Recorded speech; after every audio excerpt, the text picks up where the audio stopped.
इस वक्त तालीमी दर्जा बंदी के हिसाब से दुनिया में सबसे पहले नंबर पर फिनलैंड का नाम आता है, जबकि सुपर पावर अमेरिका 20वें नंबर पर आता है। 2023 में फिनलैंड दुनिया का वो पहला मुल्क बन गया है जहां मजमून यानी सब्जेक्ट नाम की कोई चीज नहीं होती और फिनलैंड का कोई भी स्कूल 195 बच्चों पर ही मुश्तमिल होता है, जबकि 19 बच्चों पर एक टीचर। और दुनिया में सबसे ज्यादा लंबी ब्रेक भी फिनलैंड के स्कूलों में होती है, यानी बच्चे अपने स्कूल टाइम में से 75 मिनट ब्रेक में गुजारते हैं। दूसरे नंबर पर जो बड़ी ब्रेक दी जाती है वो न्यूयॉर्क के स्कूलों में दी जाती है, यानी 57 मिनट्स ब्रेक के होते हैं। जबकि अगर पाकिस्तान को देखा जाए तो पाकिस्तान के स्कूलों में अगर वालिदैन को पता चल जाए कि इतनी लंबी ब्रेक दी जाती है तो अगले दिन ही बच्चों को स्कूल से निकाल लेंगे। फिनलैंड में पूरे हफ्ते में सिर्फ 20 घंटे पढ़ाई होती है, जबकि असातिज़ा को भी 2 घंटे अपनी स्किल्स को बढ़ाने के लिए दिए जाते हैं। 7 साल की उम्र के बच्चों के लिए पूरे मुल्क में कोई भी स्कूल नहीं है, जबकि 15 साल तक किसी किस्म का भी कोई इम्तिहान नहीं लिया जाता। रियाजी के एक उस्ताद से पूछा गया कि आप बच्चों को क्या सिखाते हैं,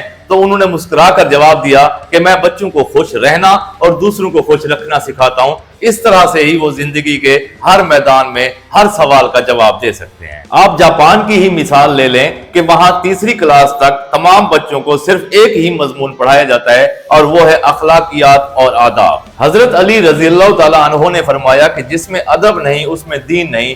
अब मुझे नहीं पता कि जापान के लोग हजरत अली रज़ियल्लाहु ताला अन्हु को कैसे जानते हैं, लेकिन वो उनके इस कॉल पर पूरी तरीके से अमल करते हैं। अशफाक अहमद मरहूम को एक दिन किसी वजह से भी इटली की अदालत में पेश होना पड़ा। वहां उन्होंने अपना तारुफ उस्ताद की हैसियत से कराया तो जज समेत तमाम लोग ताजीम के लिए खड़े हो गए। वो कहते हैं कि मुझे उस दिन पता चला कि कौमों की तरक्की का राज उस्ताद की इज्जत में ही है। जापान में माशरती उलूम पढ़ाई नहीं जाती बल्कि सिखाई जाती है, यानी कि स्कूल शुरू होते ही पहले 2 घंटे उस्ताद और तुलबा समेत तमाम लोग स्कूल की सफाई का काम करते हैं, यानी वो किस बेहतरीन तरीके से अपने बच्चों को माशरत सिखा रहे हैं। जबकि पाकिस्तान का तालीमी निजाम सिर्फ नकल और छपाई पर मुश्तमिल है, यानी हमारे बच्चे पब्लिशर बन चुके हैं, यानी जो कुछ किताब के ऊपर लिखा होता है असातिज़ा हूबहू वही व्हाइट बोर्ड पर या ब्लैक बोर्ड पर लिख देते हैं और वही चीज बच्चे कॉपी करके अपनी नोटबुक में लिखते हैं। असातिज़ा खुद ही पेपर सेट करते हैं, खुद ही अहम सवालात पर निशान लगवाते हैं, खुद ही पेपर चेक करते हैं और खुद ही नंबर लगाते हैं, जबकि पास और फेल का फैसला भी खुद ही सादिर करते हैं और वालिदैन उनके इस फैसले पर तालियां बजाते हैं कि हमारा बच्चा पास हो गया है। हम 15 साल तक बच्चों को कतार में खड़ा करके असेंबली करवाते हैं और वो स्कूल से बाहर जाते ही